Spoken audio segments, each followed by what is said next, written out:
فواجب علينا كلنا نبقوا حريصين على الأمانة اللي عطاها لينا ربنا، حريصين على إن عطانا المسيح وزنه، وأعطانا نعم كثيرة، وأعطانا بركات كثيرة.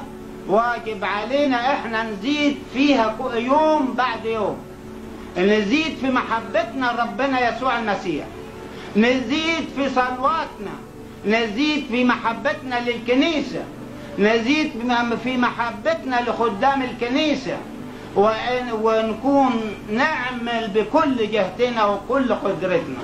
ويقول من الكبير فيكم يكون خادم، والعظيم فيكم يكون آخر الكل.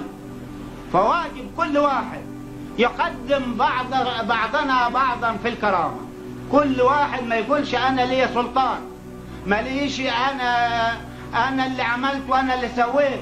هي دي دخول الشيطان، ولما يدخل الشيطان يدخل في الحاجات دي.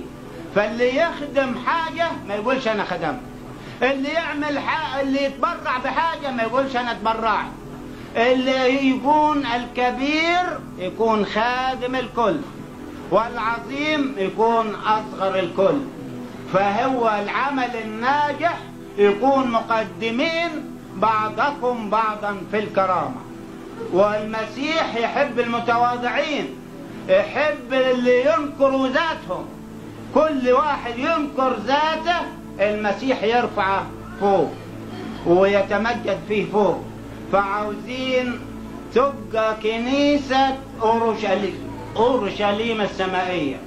ما عاوزينش نكون إن كبير وصغير. الكبير والصغير ده هو اللي يهدف، أما اللي يشتغل بمحبة هو اللي يبني. المحبة تبني.